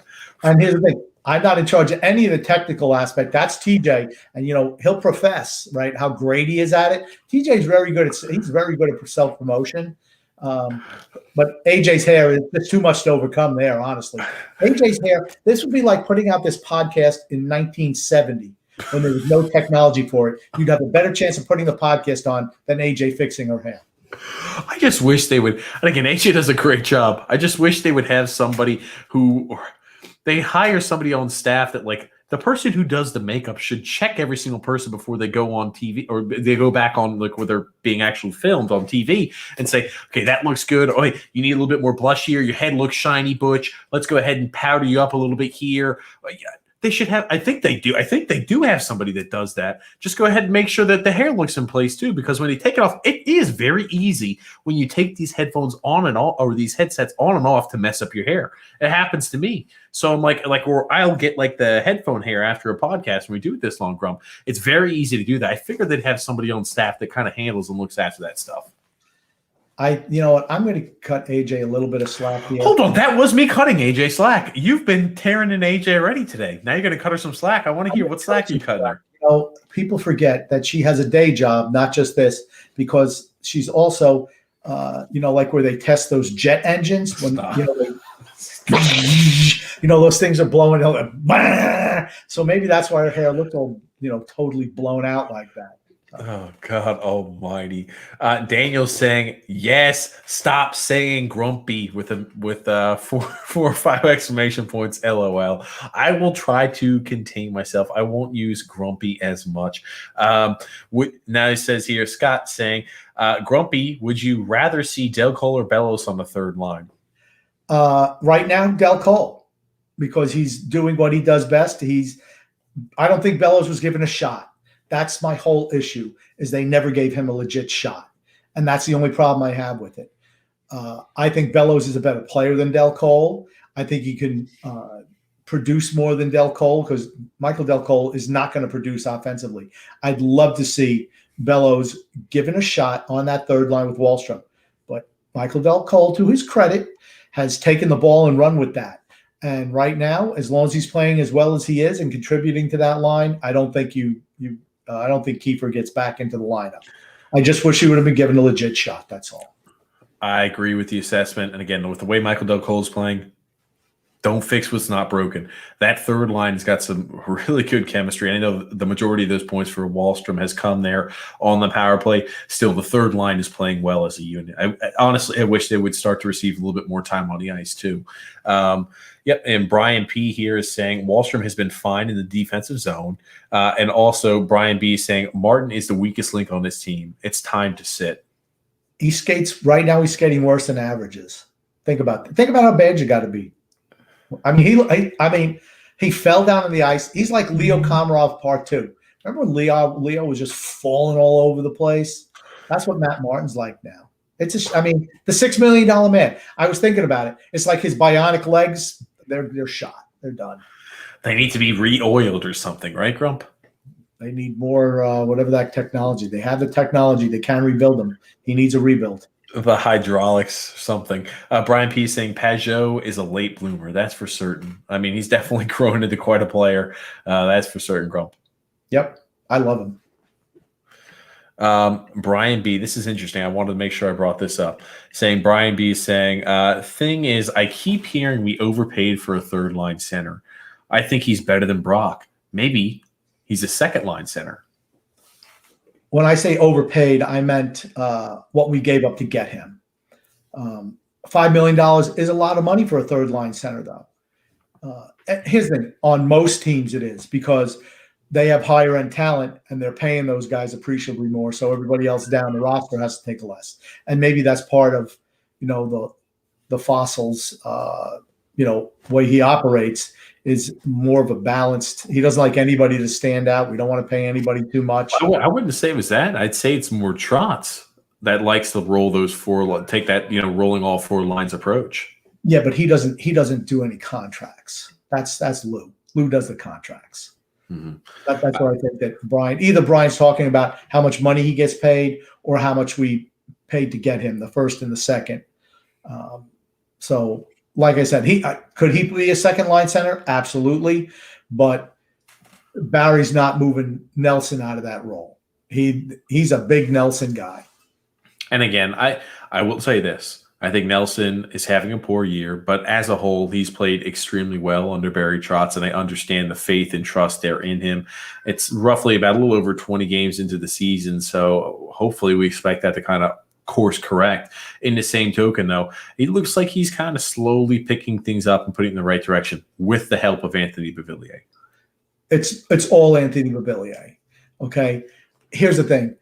Their job is to shut down the number one line on the other team. That's the number that's their role. It's not like the third line, the checking line plays them. It's the Nelson line that plays against the number one line for the most part. And even though they haven't been as good defensively this year, they're still pretty good in that role. They'll sometimes get hemmed in their own zone. Matter of fact, I don't think they're anywhere near as good as they were last year, particularly in the playoffs. But with Villiers coming back, I think it's really energized that line, and not even a second too late. Honestly, I'm happy with that. And then Brian P is saying Tavares made Matt Molson. You talk about the guys John Tavares made. He also made like P.A. Parento and everything like that. John Tavares made quite a few players that are historically bottom six guys or would be bottom six guys, topped out of bottom six or career AHLers, multi-million-dollar men. Regardless of what how his departure happened here. He was a really good player, and all these other guys should be sending him monthly checks because he made them a hell of a lot of money. Oh, goodness. We got here Brian P. saying Pajot is a poor man's Marchand. I don't know about that. Marchand's really freaking good. I mean, he's a dirty little bastard, but he's a really good player. I wouldn't say that Pajot was like that. Well, you know what? Maybe. I was about to say, I think they have kind of, I guess, like the both slender fits. I really hate making a comparison to anybody to Brad Marchand just because my disdain towards him as an actual player on the ice. He's a winger too, so I mean, they're both good players. They're both spark plugs. They both have a lot of energy. They're both able to skate very well. They're both able to create offense for other players as well as create offense for themselves. And in that means, in token, sure. I mean, like you can make the comparison. They're both clutch. They're both clutch too. That's true. And again, I think anybody on their team would go to bat for them, and they're both feisty in a sense where Jean-Gabriel Pajot does not take shit from anybody out there on the ice. Brad Marchand distributes a lot of shit, but he also will not take shit. I never really thought of that, but I'm kind of liking that right now. Yeah, I get it's just because Brad Marchand has such a bad connotation there to him, just because of the off the well, actually, it's all on the ice, but in between the whistle stuff he does. And now Paul is saying here the minutes of Wahlstrom and Dal Cole are not being cut; they need to be earned. I think they've been earned. I mean, look at the stretch. Oliver Wahlstrom is a guy who's consistently providing offensive ability, and Michael Dal Cole is doing a hell of a job fighting for those pucks in the dirty areas and helping provide more of that offensive opportunity there for that third line. I mean, Pajot's also on fire too. That third line should be playing more. They're not getting hemmed in. They're not doing anything poorly defensively. So, I mean, I think they have earned those minutes, particularly in the last 2 weeks, without a doubt.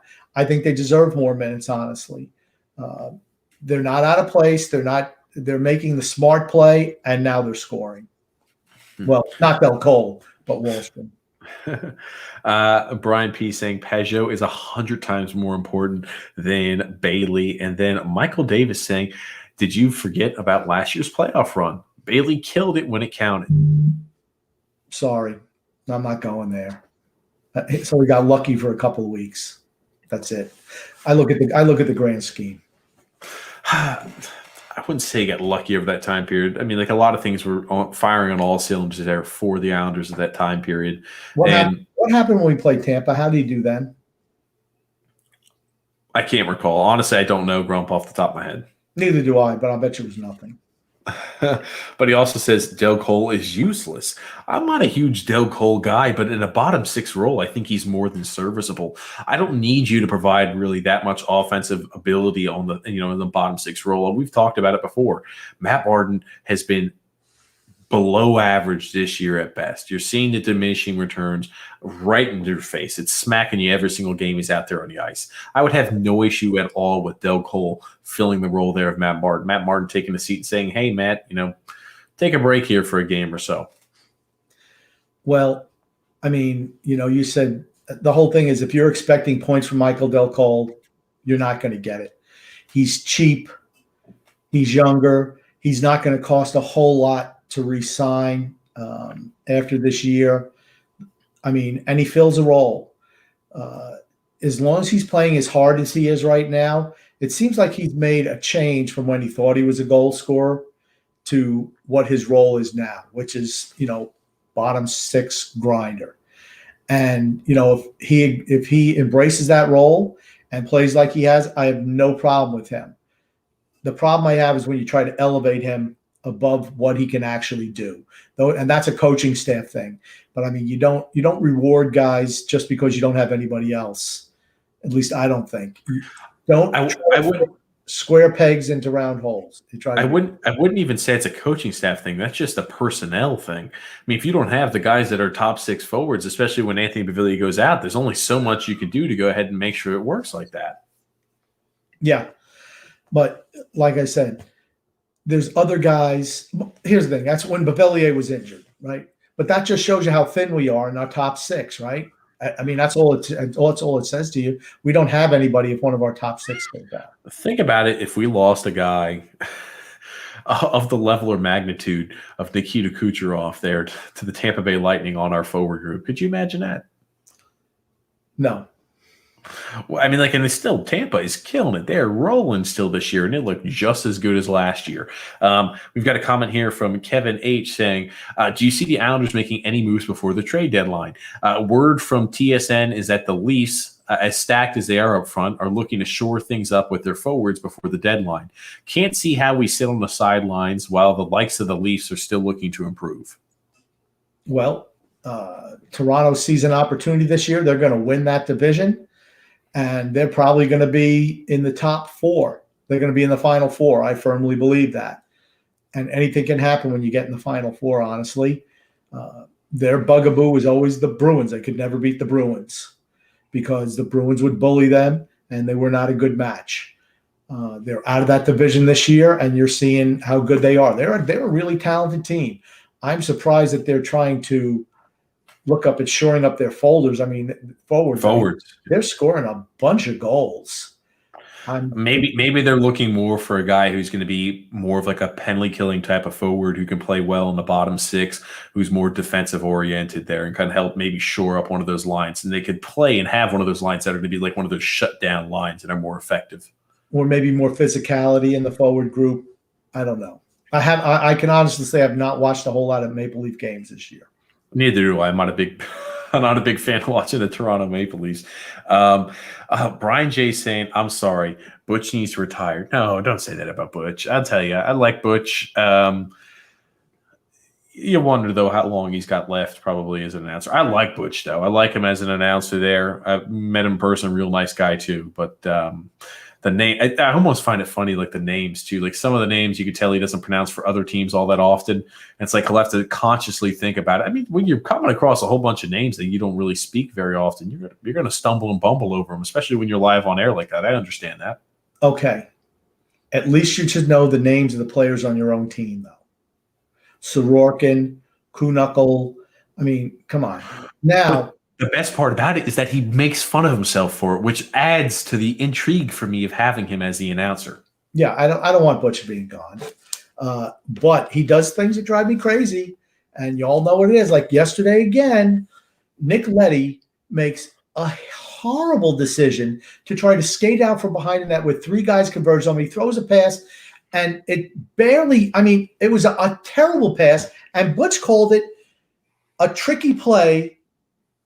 He called it a tricky play, and but he wouldn't rip him for it. What if Dobson had done that? He would have been absolutely shredded. What if Mike Barzal would have done that? He would. Well, gosh, you can't do that, Barzal. And then Barry would have probably benched him for half a period. But Nick Leddy does it. He's on the click, guys, and that's a tricky play. Interesting decision there. No, it was a really bad play. I'll tell you this. There's no way Matt Barzal would have passed the puck like that from behind his net. He would have tried to find a way to skate into an open area where he can make the easy pass. I mean, that's just the way Barzal's style is. Got a few comments here. Brian P. saying the first two periods were like taking a bottle of Xanax. And then Brian J. saying Simon Holmstrom can replace Bailey in his spot if he were to go there to Seattle. Oh, gosh. That's fine. As Scott's saying, also Bailey is a good assistant because the word assist is, or he's a good, oh God, the word assist is there, and he's the king of the secondary assists per the grumpy old man. Yep, David C. I'm sorry, I'm just getting to these a little later here. He says, over an hour into the show, no mention of the $6 million man grump. Again, they thought you were slipping, but it's almost like clockwork. You went ahead and brought it up. Tommy Baffy's there. Hey, Tommy, how are you? Also, Alexander saying, Grumpy and TJ, any chance we will kick the tires on Parise for Ladd? I hope not. You got to remember, Parise makes more money than Ladd does, so we'd have to clear some more money. But that would be a Lamoriello move. He's able. Let's see if he could trade Ryan Pulock to bring in Zach Parise. That'd be a nice move. He would not trade Ryan Pulock. I will tell you this much: not only does he take up more money, he also has more term left than the Andrew Ladd contract. Don't get me wrong. I'm just ready to have those toxic assets gone. I don't want a toxic asset like Zach Parise now entering the picture that we're going to have more time with. Get ready for another one this offseason. Casey Zizekas is going to be re-signed to at least a 4 or 5 year deal. You watch. I hope not. And Tommy Baffy also saying Forsberg is a pipe dream for the Islanders. Cap is restrictive. Yeah, I was about to say. Every Islander fan can dream, right? You would have to get so creative, and you'd have to make so many different moves. I just don't see it in the cards there for the Islanders. I can dream, though. And then Brush is here. Hey, Brush, he says, if Sorokin didn't get forced into that Rangers game at the beginning, I almost just said Sorokin because we mentioned it there from Butch. Oh, my God. Time to retire, Grump. I'm retiring. You did say Sorokin. I'm sorry. We were talking about Butch and the mistakes, and I was just like Sorokin. Sorokin's numbers would be a 1.5 goals against average and a 9.37 save percentage. Man, oh man, that's pretty impressive if you take out that first game where he got shelled and wasn't expecting to come in. He's got 2 shutouts now, right? Yes, he does. Yeah, well, that's what you want to see from him. You want to see gradual improvement throughout the year, so he's ready to take over the number 1 spot next year with Varlamov being the backup. I think that's a nice situation to be in. Of course, the better he plays, the more you got to pay him next year. So something to think about. Yeah. Tommy B also saying here, Eichel has been rumored to be traded for 2 years. He won't get dealt this season. I don't know. It's one of those things like when you continue to see the smoke, there's a fire somewhere. And I just wonder how legitimate it is. I mean, like I don't know if it's because like, oh, we saw the smoke one time that we continually think that the smoke is coming from the same area. You know what I mean? So it's one of those things that I'm kind of pondering on. I don't think he's happy in Buffalo. That's for damn sure. I think ideally he wouldn't like to be there. So I think he wants to play for a winner too. Yeah, I'm not saying he will get traded, but I just think that the rumors are stronger this year than they have been in the past. So, yep. And then Eichel's a head case is also what Tommy B is saying. Yeah, I don't think he'd be a fit here. Where Forsberg, who I like, he's a pro's pro, and I think he'd fit in well here. And then Bush also saying Reinhardt's numbers are better than Hall and Eichel, and that's not too good. Yeah, I was about to say Hall I think he's really hurt what he could make as a free agent next season if he's looking to sign a long-term deal. I mean, he's not played very well so far for the Buffalo Sabres. And it looks like that team in general has just not done great there offensive production-wise. I mean, with Skinner struggling, Hall struggling, oh God, man, oh man, you wonder if it's a coaching thing too a little bit. Yeah, but here's a good thing. You know, Bills Mafia, did they really even care about hockey? I don't think so. They're ecstatic they made it to the AFC Championship game this year. I think they're still living off of that. Oh, grumpy old man. Bellows and one of our young defensemen for Forsberg. I don't know. We'd have to clear up a lot of cap. I'm not sure what type of value Bellows has. I don't think it's much. I really don't think Bellows holds much as we would like to see Bellows get a chance. I think that's because we're fans. I don't think if I'm thinking from a third-party perspective, Bellows has much value. Again, we have a lot of young defensemen we can go ahead and deal with, which is a position of power we have. Young defensemen who can skate, can move the puck, and contribute on the offensive side of the puck or the offensive side of the board are so valued in today's game. And it seems like we have a plethora of them. As long as we're in a good cap position where we have the strength in that area as well, we can really come out there with a very, very talented offensive piece, I think, if we play our cards right. Yeah, it depends on who the young defenseman is. I'm not moving Dobson, Pulak, or Pelech. You can have anybody else.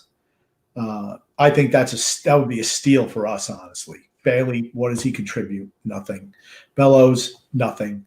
And whoever the defenseman is, as long as he's not one of our top three, I'm fine with any of the rest of them going. And then Scott has got a laughing faces there with Grumpy talking about AJ's day job. Oh, God. I was honestly not expecting you to go there. When you said that she has a day job, I really didn't know what you were talking about, Grump. I thought maybe she did have a day job on top of the Islanders, and I was not expecting that.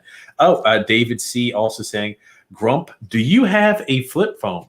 I used to have a flip phone. Well, you saw that they came out with new flip phones now again. I don't know if it's like they're expecting old things to come back into style. Everything comes back in style. Everything comes back. That's what I was thinking. They have like a new Razor that's just like a flip phone, except it's touchscreen. And I'm just thinking to myself, I'm like, oh, wow, it's a flip phone again? What? AJ's hairstyle, like all hairstyles, they're going to come back in vogue like cavemen. That's how women in the cavemen era used to wear their hair, just all over the place. Well, back in the comb. Even like during the 80s and the 70s, they used to have that hairstyle, right? You obviously knew that era a lot better than I did, though, Grump. I mean, they had that kind of stuck up hair. I used to be able to put a pick in my hair. You get a perm. You know, those days are long gone there, Grumpy old man. Long gone. They ain't never coming back. Oh, God. And then Tommy B saying, no one needs to sit right now. Team is playing well. Only change is Sorokin needs to play more so we don't burn Varley out. Again, like I think that Sorokin definitely needs to play more. I look at it like this. Matt Martin needs to sit. I'm sorry. Again, like the team as a whole is playing well, but if you notice, it's like a shopping cart. If you've got 4 wheels and 3 of them are working excellent, they've got maintenance, they've got like well-oiled, well-greased, you don't hear anything from it, and you've got the one wheel in the front that kind of just stutters around a little bit that you notice might need a little bit of an adjustment to. I'm not saying you go ahead and throw out the shopping cart. What I'm saying is maybe you tend to the wheel. I'm not saying the wheel could never be replaced and put back on there like a Matt Martin. I'm just saying right now, the play hasn't been great, but the fourth line has been doing that. As a unit, the fourth line has been doing the job. It's the same exact argument we make on the power play, right?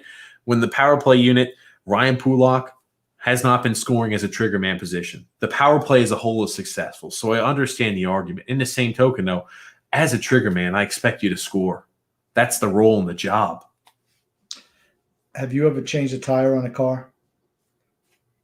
No. Thank you. I have not changed the tire. No. I was talking about a shopping cart, Grump. It was a stupid analogy. I don't want to hear it.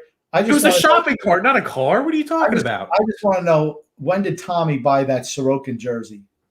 I mean, this is a recent picture. This is a recent picture, I believe. Okay. I didn't know they were, well.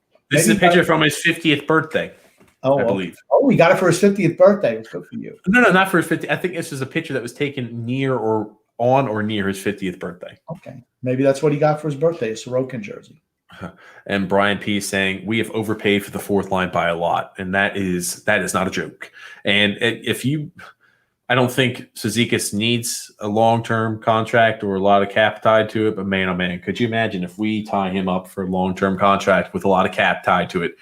Yikes, I'm worried. We got to stop paying old guys. He's past 30. He's not in his 20s anymore. He's in his 30s. I give him a 2-year deal at a pay cut, $2 million per, 2.5 tops. That's the extent that I go with him. Clutterbuck's got another year left on his deal after this. Bye-bye. Remember, he's got no feeling in certain fingers on his hands. So who's to say that he might not retire a little early, going long-term injury? You have no idea. It's not a quality of lifestyle you want. That's true. So, and then Tommy's also saying here, Nelson and Bailey are both playing better. For certain they are. At the beginning of the season, the first 10 some odd games, yikes, ugly bad. And, you see people making the argument, maybe it's because of no spring training. As you always rebut that, Grump, nobody had spring training, so everybody was in the same boat. It's Beauvillier. It's Beauvillier performing up to his capabilities that's making them both better. Because he was poor at the beginning of the year, and the line was abysmal. As soon as his play picked up, the line's play picked up. And David C. also saying, under the radar, Dobson is developing nicely this season, steady and calm for a young D-man. For certain, I'm just so happy that he's a big defenseman who can skate. That is such a valuable trait to have these days. He's fleet of foot and skates like he's 5'10" out there, or 5'11" as a defenseman on the ice. Skating is one of the strong suits of his game. At 6'4", it's impressive. Go look, if anyone gets a chance, go look back at some film of Larry Robinson. It's kind of who reminds me of a little bit. Larry Robinson's a Hall of Famer. I'm not saying Noah Dobson's a Hall of Famer, but the same kind of playing style. Big guy. What you're seeing from Dobson now is you're actually seeing some more physicality from him. He's starting to put a little bit more weight on. Wait till he gets his man weight on. Like I said, he's still a boy. Wait till he fills out a little bit. And I'm saying look at Robinson films when he was with the Kings, not when he was with Montreal, and what he developed into. But kind of like a similar playing style. Wait until Noah Dobson hits the 2 bills. Just wait to see how impressive he'll be then. He's not weighing $195. He's going to be 195 pounds until he's 55 years old. Oh, gosh, yeah, they never update that. And then Tommy B saying, don't be surprised if Bellows is not an Islanders next season. I think his time with the Islanders are done. You heard it from the horse's mouth. He said he had his opportunity and he didn't perform. So I was like, I guess he'll never get another chance again. Well, they're very honest that they're not giving guys chances. Josh Hosang never got a chance with them. Kiefer Bellows. I think the only guys who are going to get chances are the guys that they drafted. Other than that, nobody else is getting a chance. Really? You think that's the mindset they have? Name a guy who wasn't in the starting lineup and has come up through the Islanders system who's been given a shot to play a regular role in this team, who hasn't been drafted by Lou Lamoriello. I guess you could say Michael Dale Cole, but I was about to say, even with Michael Dale Cole, okay, he was drafted a long time ago, so I think it kind of falls out with that time frame, because you look at it okay, the Otto Koivulas, and maybe they're just not there talent-wise. The Parker Weatherspoons, the Grant Huttons, I mean, even the Sebastian Ahos, guys haven't really been given a chance or a shot. So I do get it. Again, the defensive side of the puck, though, we're pretty stout. So Omar here chimes in saying, Martz had a great run in the postseason. Michael Doug Cole doesn't fill that role. I mean, realistically, though, what role does Michael Doug Cole or does Matt Martin fill besides just like, hey, I throw the body occasionally? He sure as hell doesn't fight anymore. He's not a fighter. He'll kind of get in a tussle and get thrown off for fighting, but doesn't really fight.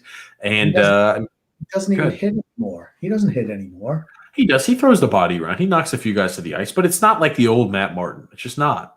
So. And I don't care that he scored 5 goals in the playoffs. I don't care. And then Tommy B is saying Toronto is playing in a joke division. That is true. Again, like we talked about the divisions during the preseason. I always thought that the East Division was going to be a very, very tough division just because of the additions there of Buffalo and the Sabres minus the Hurricanes as well as the Blue Jackets. And I mean, Boston obviously cemented themselves in as going to make the playoffs as a sure lock, as have the Washington Capitals. It'll be interesting to see, though, what happens with those 3 and 4 spots. Yeah. Do you remember your prediction for that North Division? I don't think we actually covered it on the podcast. I do not remember. We did. We did. You said Edmonton. I said Toronto. I just want to know that you're wrong again. Thank you. I'm gonna have to go back through the archives. I do not remember at all talking about the divisions. You could just trust my memory. I remember that. And then Omar also saying, excited to see Wally consistently in the OV spot. I'm telling you, the sky's the future with him playing in that spot. You talk about offensive production, he'll put up some gaudy numbers, especially in a Barry Trotz system if he continues to play there in that Ovechkin spot. He's able to get some opportunities fed to him. Yes, the sky's the limit, not the future. Or the future is unlimited, but it's not the future is the sky or whatever it is you say. I thought I said the sky. I don't know. I meant to say, Grump, it's getting late. What can I say, Grump? We're almost about 2 hours in. It's getting my mental patience is wearing. No, I'm just kidding. Brian P is also saying here, Tampa is number 1 in goals per game and number 1 in goals against, and that's without one of the best wingers in the league, Kucherov. Just think about that. They're the best in the league. They've been the best team in the league for the last 4 years, and it finally culminated with a cup last year. I see them repeating this year. I think they remind me of the Islanders of the 80s. They absolutely do. Took a few years to get over the hump, and once they did, they're going to be unstoppable for a few years. Salary cap is what's going to get them eventually. I was about to say, in the majority of those players, they drafted, Grump. They were able to go ahead and identify those talents, and they were able to go ahead and hit on the majority of those players. It's beautiful. As just an appreciator of the game in the NHL, it's beautiful to see a team constructed that well. And I think Yzerman built that team, didn't he? Yeah, and then he left to rejoin Detroit. Is that right? Well, yeah. You know what? I think he did that for personal reasons. I think, his family, he played in Detroit for like almost 20 years. So maybe he played over 20 years there. But, that's where his family grew up. So I think that was part of the appeal to going back there. Gotcha. Brian P says, if I take a shot every time Butch says chip and chase, I'd have alcohol poisoning. I'm not sure you're making it to the end of the game if you're drinking every time he says chip and chase, chip and chase. He says it a few times, like he'll rattle off a few times. I mean, 3 or 4 shots in rapid procession. If you've been drinking a few times off of this game, man, oh man, I'll put you right under the table. He's not wrong, but probably a lot of people say that about me every day, saying, the Josh Bailey sucks or Anders is average. They probably say the same thing. That'd probably be a drinking game. Everybody get loaded. Tommy B is saying, actually, the one Islanders high on the secondary assist list is Brock Nelson, not Josh Bailey. Crump, I know you always say Josh Bailey's the king of the secondary assists. It's not true. Again, we've argued about it time and time again. He doesn't have as many secondary assists as you claim he does. He sucks. Just move on. Brian P saying Sutter and Parise are hideous contracts. It's funny. I remember, I think it was a Sports Illustrated article that they had on the front cover. It was Ryan Sutter and Zach Parise, and both the contracts they had signed during free agency. Like, oh, the Minnesota Wild are really making their claim. They're going to be an absolute juggernaut, and kind of reading after the article. And it's funny to look at it now. You're just like, oh, wow, yikes. Those contracts didn't pan out. Yeah, but the thing you have to remember is that these contracts were signed before the new collective bargaining agreement, which they were able to front and they were able to the salary cap was a little bit different back then, where they pay nothing on the back end. Now the way that it works, you pay the same every year. That's why you're seeing Hosa's contract. He signed a however many year contract with Chicago. And it wound up that it was just to kind of cheat the salary cap, so to speak. And now you're not away. They didn't grandfather those in, so you're going to have problems with these guys going forward. They're going to wind up having to buy him out. That's what they're going to wind up doing eventually. Yeah, grumpy.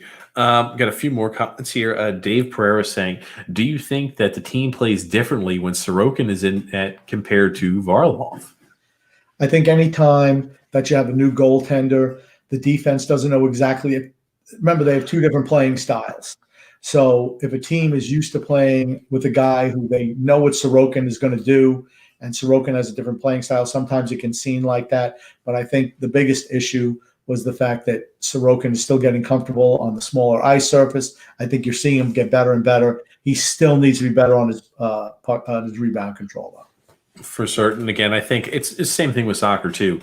When you have a new netminder back there, it's kind of takes a while for everybody to get acclimated and calm too. Just like it takes the goalie a second there to feel comfortable and relaxed. It takes the defense and the players around in the same exact time period too.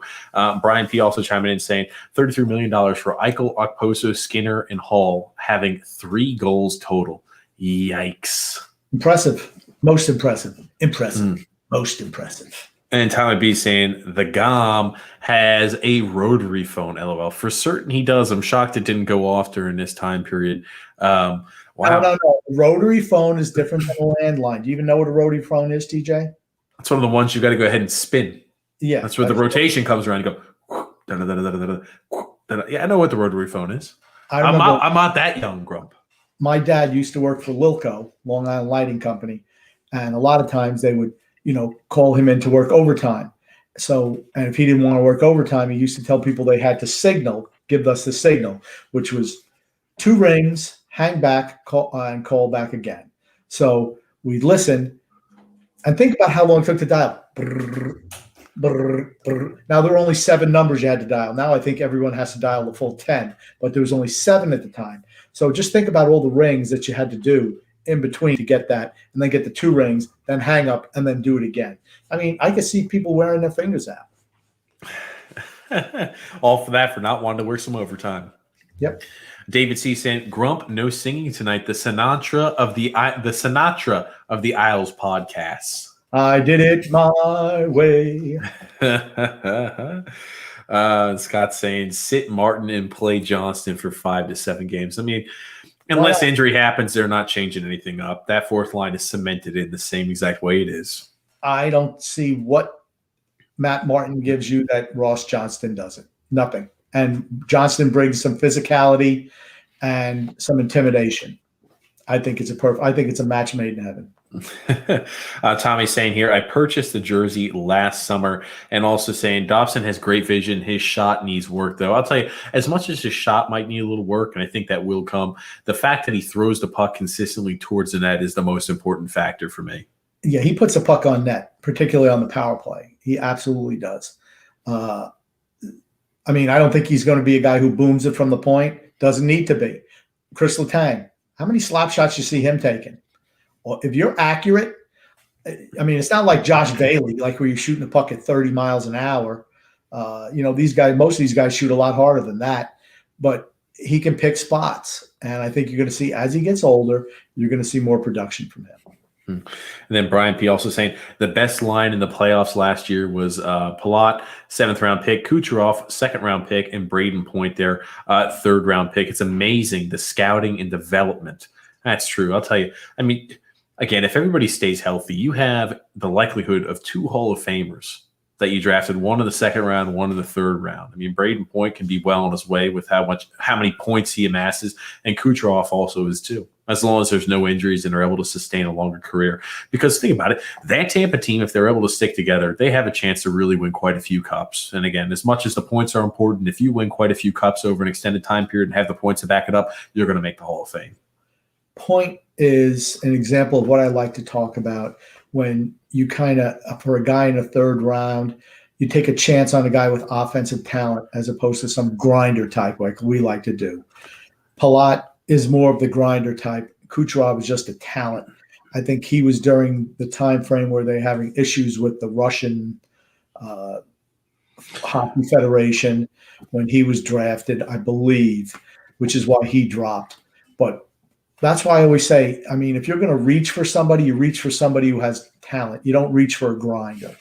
And that's one thing the Islanders do. If we had a scouting staff like this, man, oh man, I'll tell you what, I'd be the happy old man. Well, there's only one scouting staff there's only one team that has a scouting staff like that, and it's the Tampa Bay Lightning. And not an Islanders question, Grump, but David C wants to know Cobra Kai or Miyagi Dojo. I tell you what, anyone, I know we're talking about the Cobra Kai TV series now, which was the old Karate Kid. And of course, when you grow up in that time period, everyone was behind Daniel LaRusso. And it's Daniel LaRusso. LaRusso, yes. And, you know, Mr. Miyagi getting loaded on the sake there. Hey, yes, Daniel-san, wax on, wax off. I mean, everybody's into that. But now you watch the TV series, and I'm Cobra Kai. I got to say, I love the way that they've done that TV series, that, you know, you see Johnny in the downfall from what he was, all because of a high school karate tournament.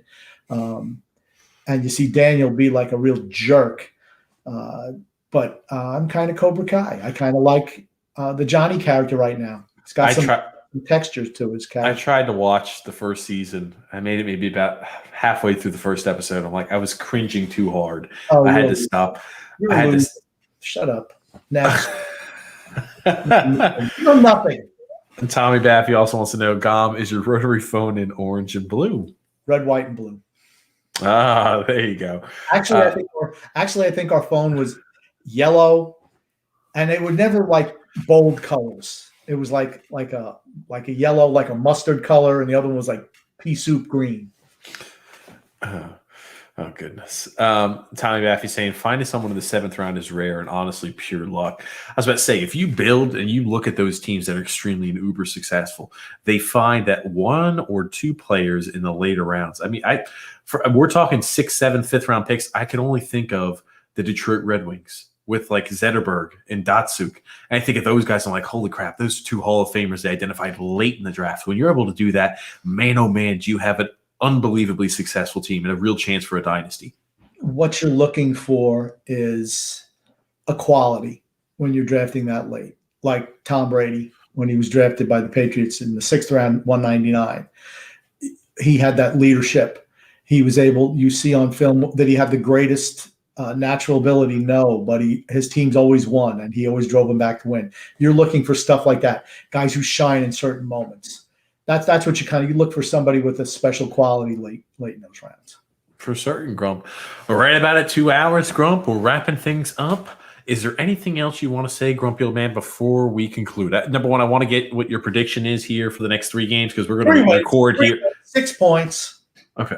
Gotcha. We're going to record here on Sunday after game, right after game. So that's when we'll be jumping on. So you give a 6-point prediction, Grump?